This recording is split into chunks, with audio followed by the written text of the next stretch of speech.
covering other games, but good to have everybody back in here. Excited to be back in the SEC play this week after 2 non-conference games. Our players and coaches enjoyed a little bit of a break physically and mentally.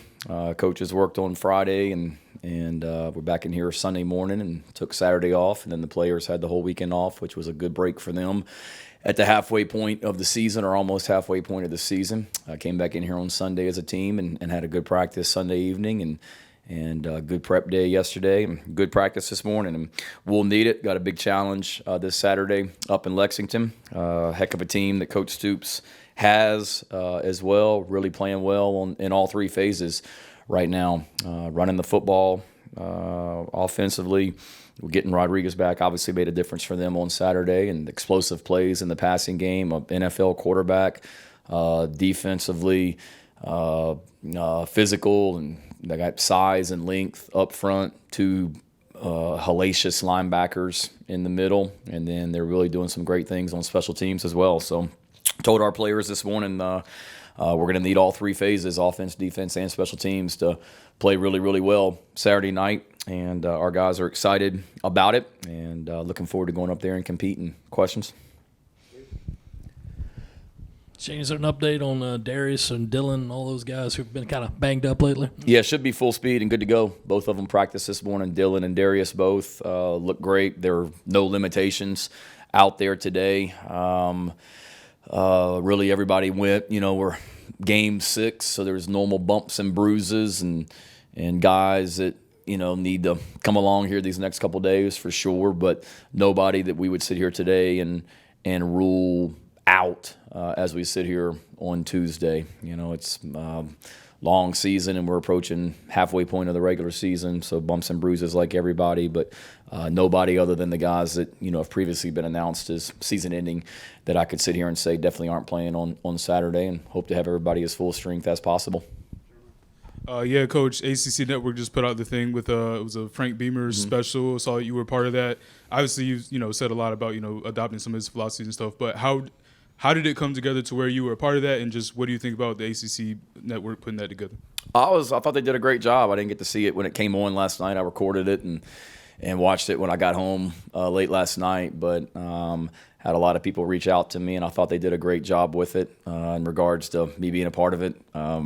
They called and asked if I'd sit down and interview. So I appreciate them asking me to be a part of it. It was great to see so many of his former players on that special. Made me really, really proud as a son to watch it last night, and thought they did a great job of telling that story, and certainly appreciative of the ACC Network considering him a legend, and the ACC considering him a legend, and then putting that together. It was pretty cool to see some of the old footage, and me back when I was in 8th grade, carrying the headphone cords on the sideline as well. My son saw it. He says he wants to be that guy now, and I had to tell him that they're all cordless now, so there are no more cords anymore. So he was shook when he heard that one. We'll figure out a job for him as he gets older.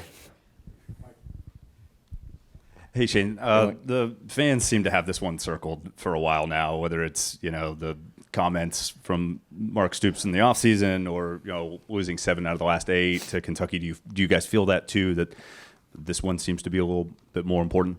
They're all important, and that's not coach speak. I mean, it's anytime you get back in the SEC, it's critical as well.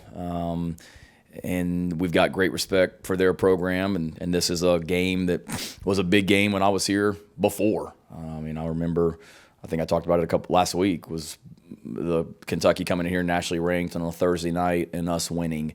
And then all you guys that were here remember, we beat Alabama. They were number 1 in the country. And then I'm still having visions of Randall Cobb on 4th down or whatever it was on a game-winning touchdown pass. This game's always been competitive, and I think it's 2 programs that have a lot of respect, for each other. And it's certainly a critical game for us. It's the next one on the schedule. And we had a heck of a game with them last year and couldn't quite finish and get over the hump and win that game. And I know our guys are excited for the challenge this week. Shane, is there a way to get Hunter an extension cord on the sidelines? And have him... I'm sure there is. He'll come up with it if there is. He'll figure it out. I guess, and going into the year, we talked a lot about this team needing to play better away from home. Mm-hmm. Now that you've had these 3 home games, do you feel a little bit more comfortable taking this team on the road? And what does a good road team look like? What is a team that plays well on the road? Yeah, I know we didn't play great at Arkansas, but I told the guys this morning, and I believe it. I mean, I felt very confident about our ability to go on the road by going to Arkansas. To me, a great road team is they're able to respond to adversity and not flinch and just get stronger. And we didn't get off to a great start at Arkansas. There's no doubt about it. We were down 21-3. But I think a team that's not built to handle the road gets blown out of that game. We battled back and made it 21-16 in the third quarter, and then we didn't lose the game to Arkansas because we were on the road or because we couldn't handle the environment. We lost to Arkansas because we couldn't stop the run and we turned the ball over 3 times in the fourth quarter. So what we need to do is embrace going on the road. As a competitor, you love going into another stadium, and I'm sure it'll be rocking up there on Saturday night as it should be.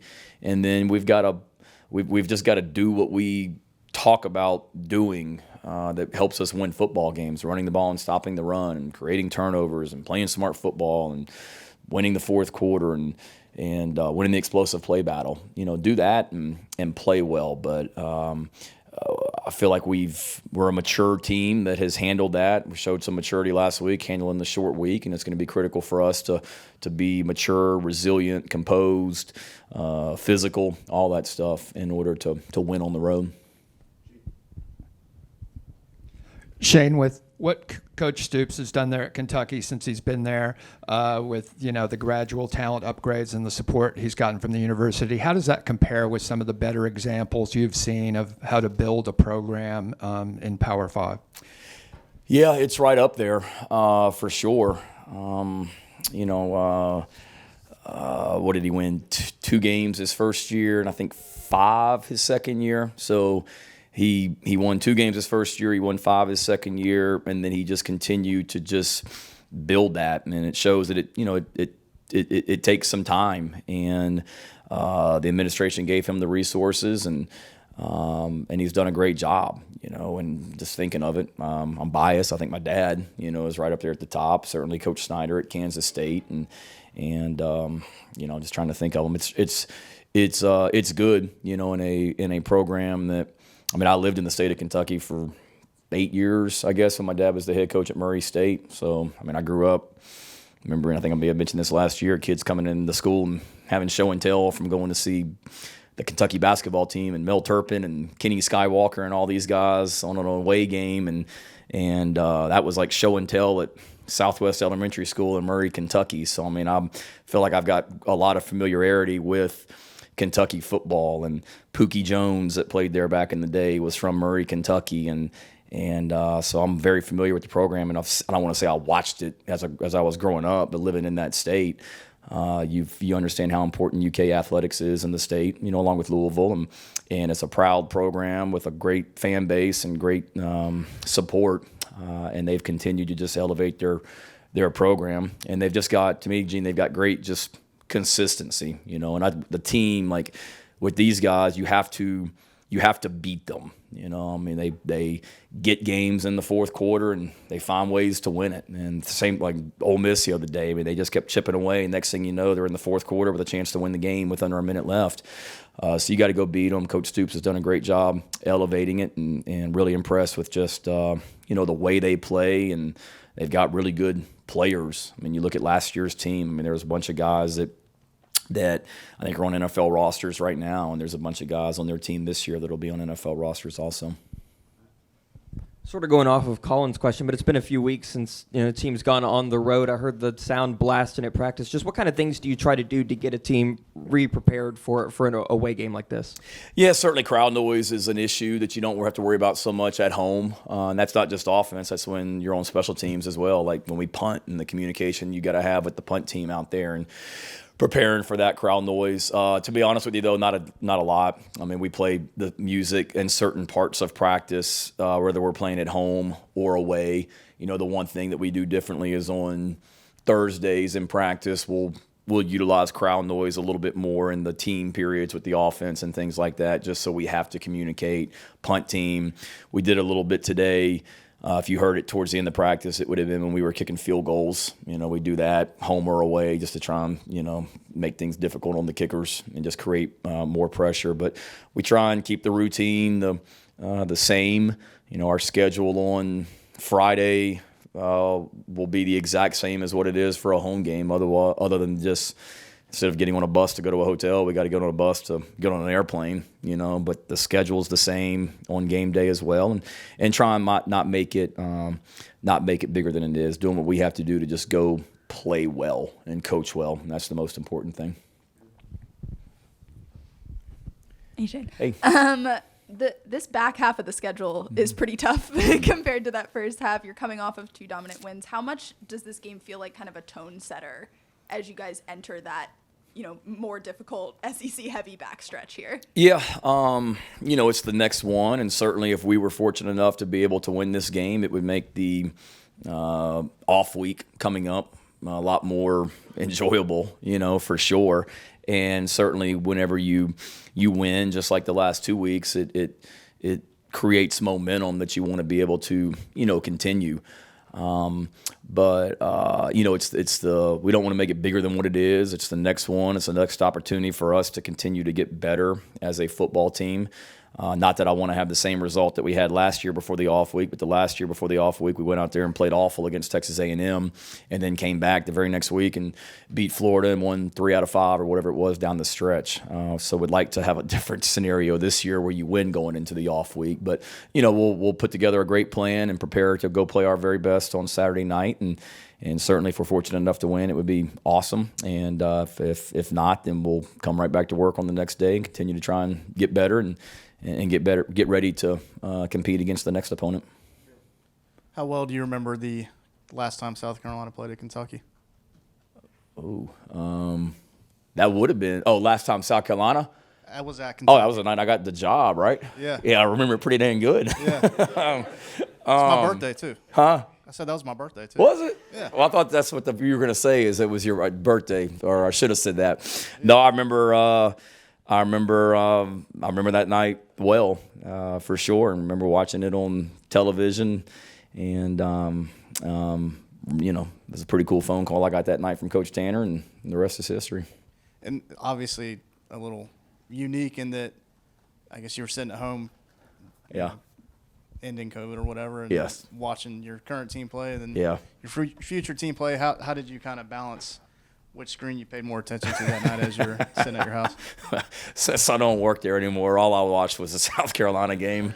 I flipped back and forth just to see how we were doing, but it was one of those kind of like I was home with COVID that whole week, so I Zoomed into every meeting, and I was coaching tight ends, so Stogner would have been in those meetings. I was running the tight end meeting from the upstairs room at our house where I was isolating in, so you prepared the tight ends at Oklahoma to play, and then when you get to Saturday, there's not like I can text Lincoln during the game about something that I see that was going on with Oklahoma and Baylor that night. So I certainly had a great, don't get me wrong, I cared about what was going on. Those were the guys that I coached, but I also knew that I was, my life was probably getting ready to change one way or the other based on a phone call that I was going to get from Coach Tanner, that night. And certainly once you got that phone call, I wanted to watch as much of the South Carolina-Kentucky game as possible. But honestly, once that phone call happened, it was such a blur. I don't even remember if I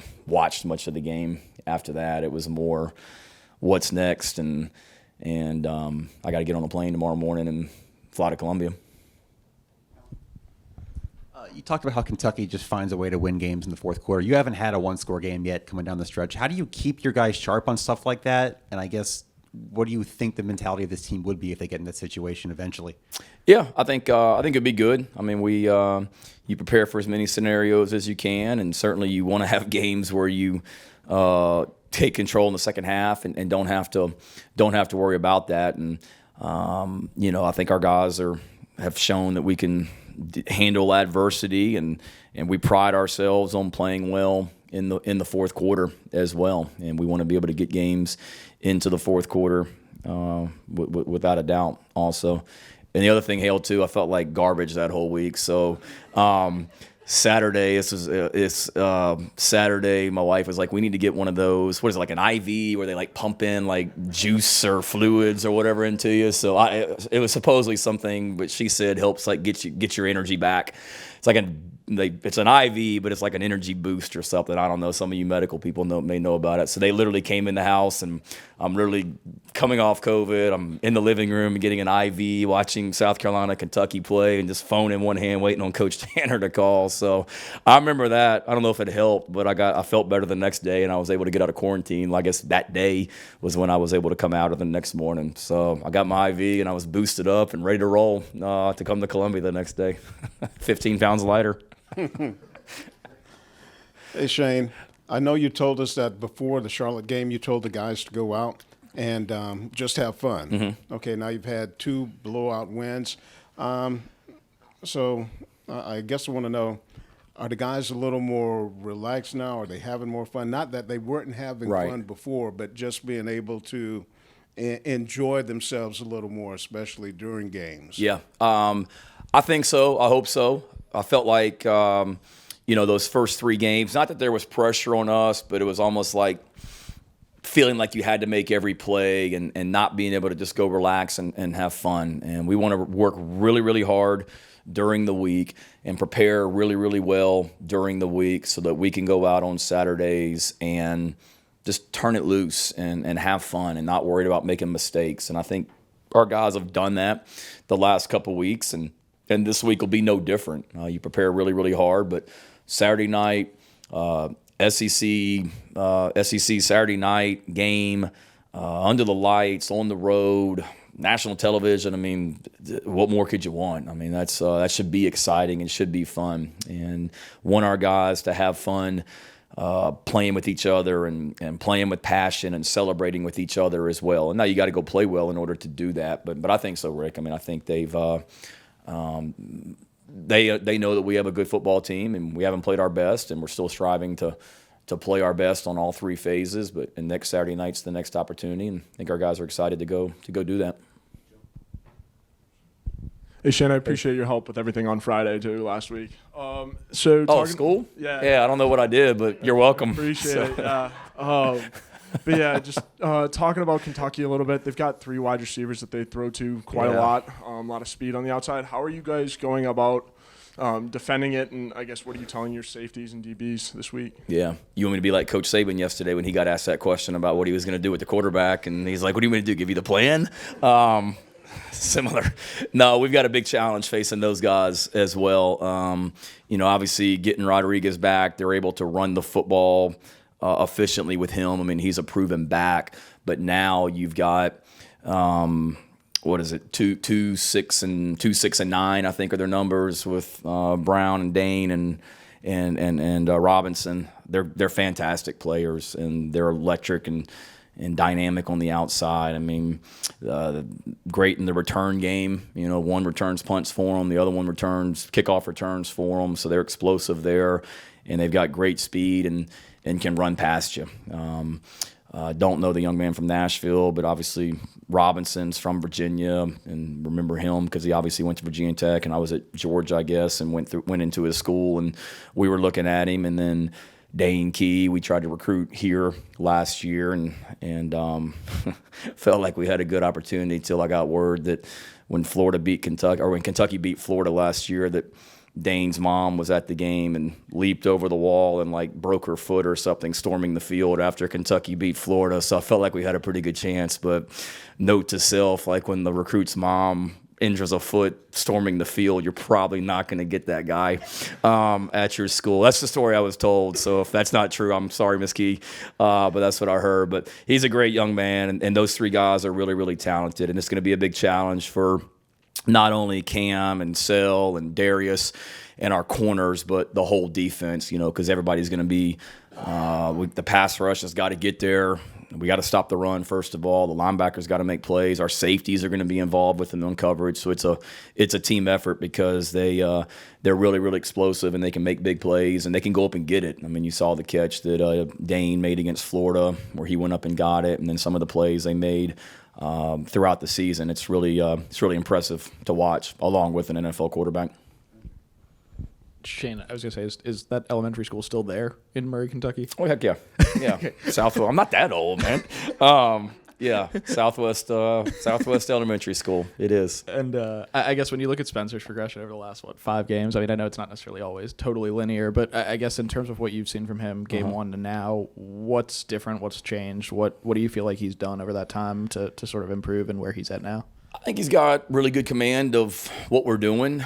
I think he's got a better understanding of it for sure. If you look at what we're doing conceptually, I think we've really shrunk it down in some ways since the first game. Not that we were doing too much in the first game, but I do think, we're running a lot of the same pass concepts, just out of different formations, and, we're running the ball, and if teams are committing too many people to the box to stop the run, Spencer's done a good job of kicking the ball out, on the perimeter, and let's go get 5, 6 or more yards as well.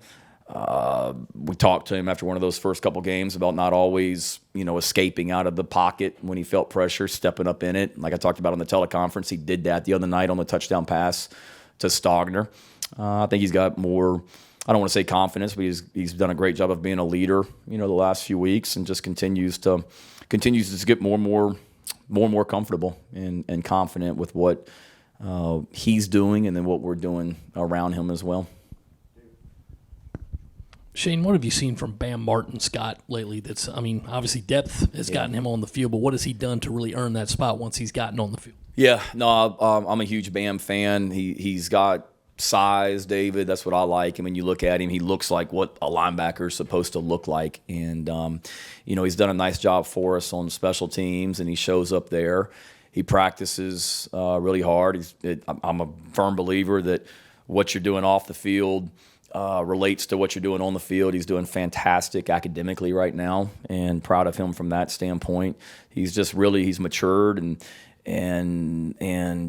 just goes out there and gets better each and every practice. I think he's a guy that we need to continue to play more for sure, because he has, like I said, size and instincts, and made a nice interception, a nice run after getting the interception the other night as well. Don't get many free weekends in your job. Just, I'm curious how you spend it. You play any Call of Duty with Marcellus or anything like that? No. It was a good Saturday. I got home Friday night, obviously, after work, and probably a lot like a lot of you guys, I guess, watching football. Woke up Saturday morning, had a couple cups of coffee, watched a little bit of game day, went downstairs, jumped on the Peloton for a while, came back upstairs, went and got a haircut, came home, watched football all afternoon. After the 12 noon game, went on a walk with the family for a little over an hour.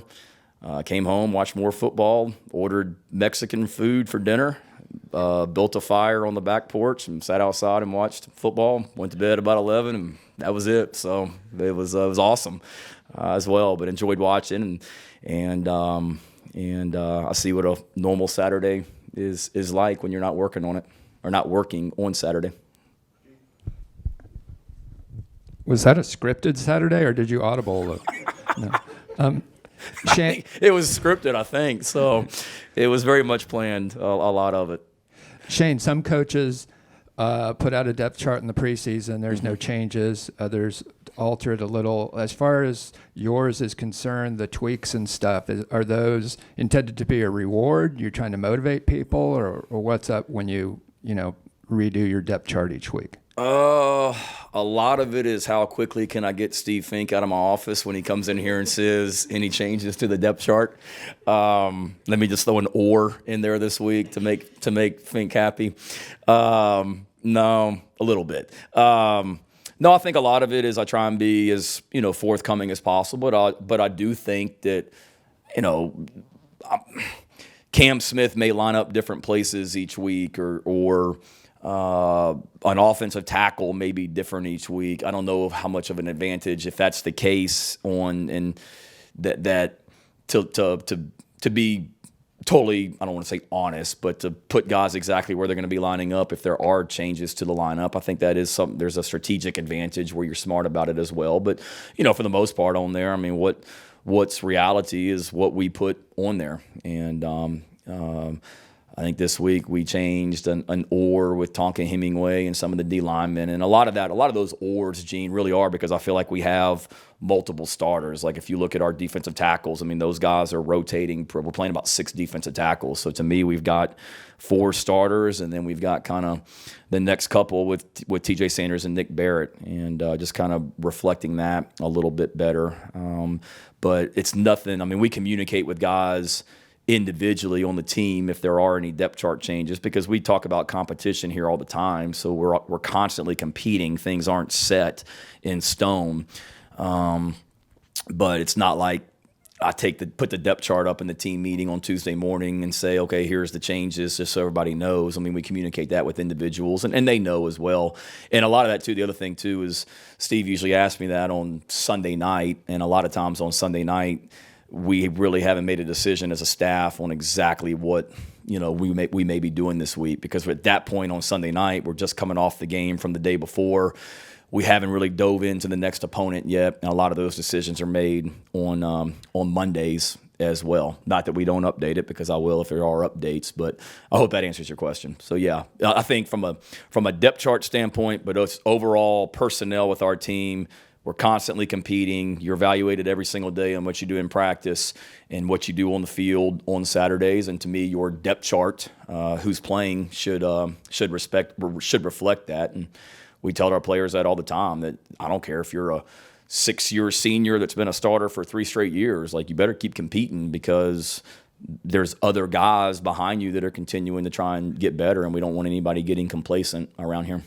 I was going to ask you this before you reference Coach Saban and the quarterbacks thing, but Luke's obviously at that 4-game threshold.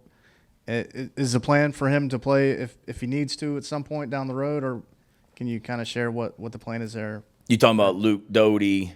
Because he's 4 games as far as the red shirt goes? Correct. Yeah. No, I mean, our plan is full speed ahead with him from that standpoint. Now, whether we have packages with Luke to get him in the game more, because he's shown this year that he's really a weapon with his feet as well. That's to be determined on that. But, yeah, I mean, Luke's one of our top 2 quarterbacks right now, so we're continuing to try and get him ready to play. And you're right. There's a lot of guys. I mean, we have a staff meeting every game day as a staff, and that we cover a lot of different things. But one of the things we talk about in that meeting is how to play the players.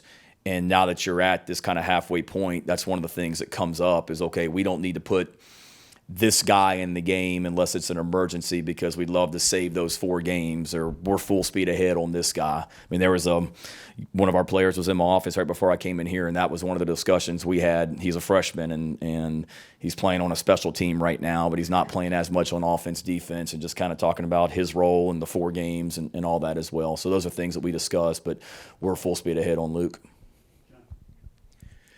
Kentucky, since Mark Stoops has been around, has been one of the most physical teams in the SEC, in my estimation. Couple of things. How do you feel like your team matches up from a physicality standpoint, especially along both lines of scrimmages? And 2, Kentucky's offensive line doesn't seem to be having as great a success as they have maybe in recent years.